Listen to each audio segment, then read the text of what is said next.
Hi, this is Sandy Anderson, and this is my presentation on why we all must become digital citizens for Westmoreland Elementary.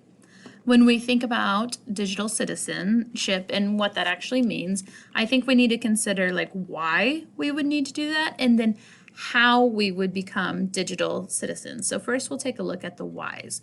Why do we need to be digital citizens? I think in order to know why, we have to define what digital citizenship is.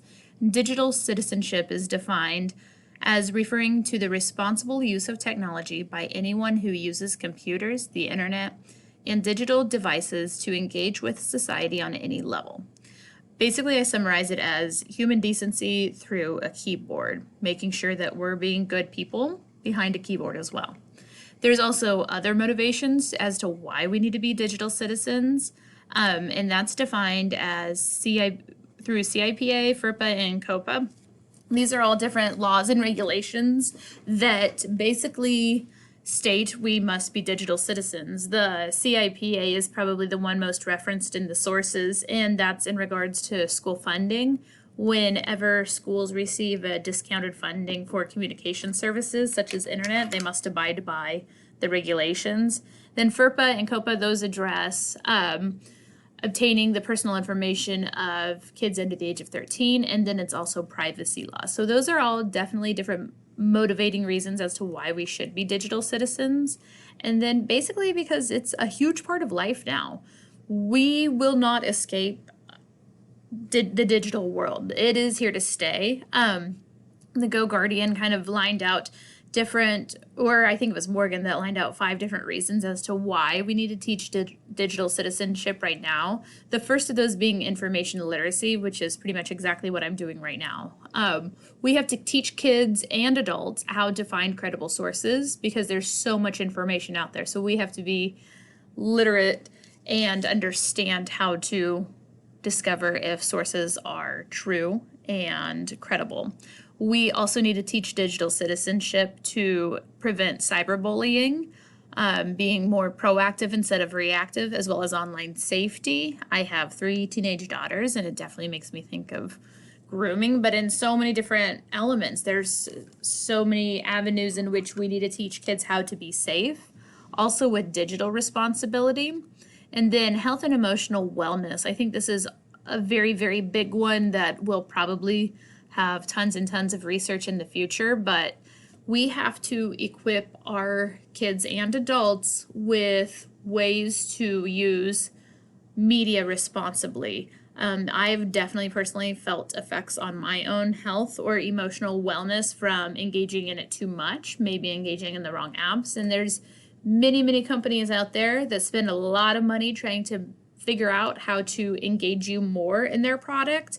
And so I definitely think we have to explain those things to adults, teachers, as well as kids so they can learn how they too can become a digital citizen, just like a citizen within our society.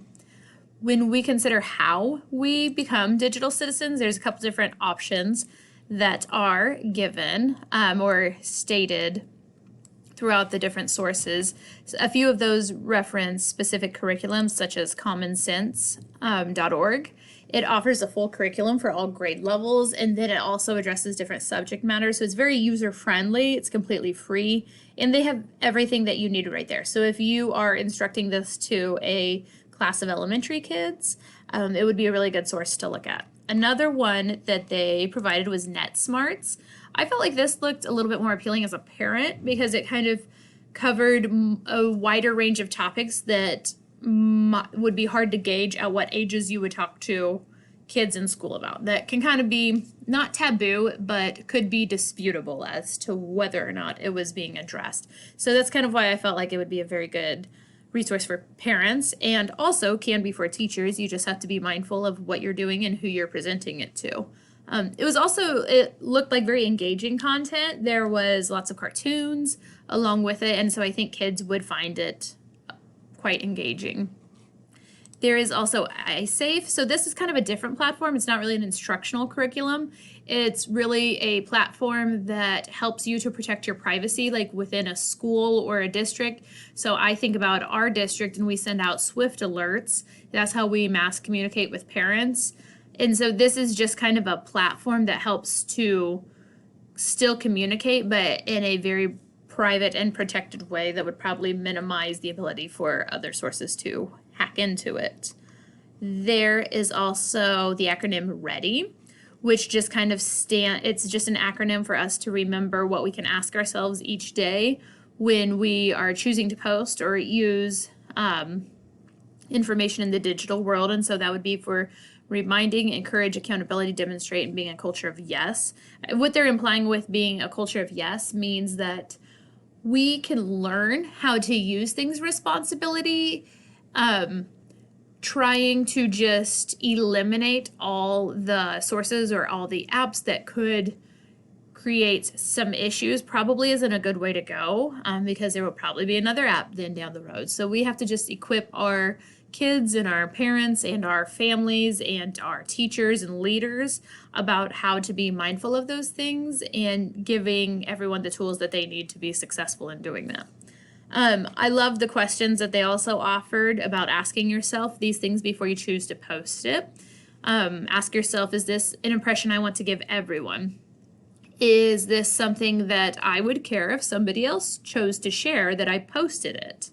I think of employers a lot with that. So if you're posting something that you would be upset if someone showed it to your boss, then that's probably a good sign you shouldn't be posting it. Too much. This was a good thing that I had to talk with my 8-year-old son about. He really wanted to make like a YouTube video about gaming, and so I kind of guided him through that. Well, I gave him like free reins while I was working on something, and I came back, and about 5 minutes later, he had like 15 videos posted. And so I kind of explained to him, if you post too much and your content isn't good and you wouldn't want to sit down and watch your content, then you're sharing too much and people are going to kind of block it out because it's just going to be another video that you post. And so I think that can also go true in our own personal posting as well. Would you be offended if someone else said this? And then also the newspaper test, like would they publish this in the newspaper, is a very good way to measure whether or not you should post it. And then the last acronym that they had was REP, and that kind of broke down 9 different components that Ribble had defined as what makes digital citizenship in schools. The first being respect yourself and others. That covers like digital citizenship etiquette, access law, so kind of the logistics almost of it.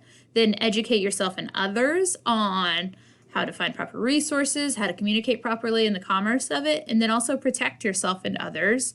So that would be going through rights and responsibilities, which also kind of hits a little bit on law, security and health and wellness. And so that's another good acronym for us to think about as we're going through considering why and how we should be digital citizens.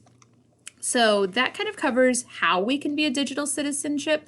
So to kind of summarize it all, this is a very, very big part of life. And I know as a parent in many realms, I've missed the boat on this and I've regretted it. So it's way better for us to choose to be proactive and address these issues and help to guide our students and our teachers how to be digital citizens rather than waiting to be reactive when they've made a choice that might not be favorable. The same way in which we give clear expectations for students on the first day of school.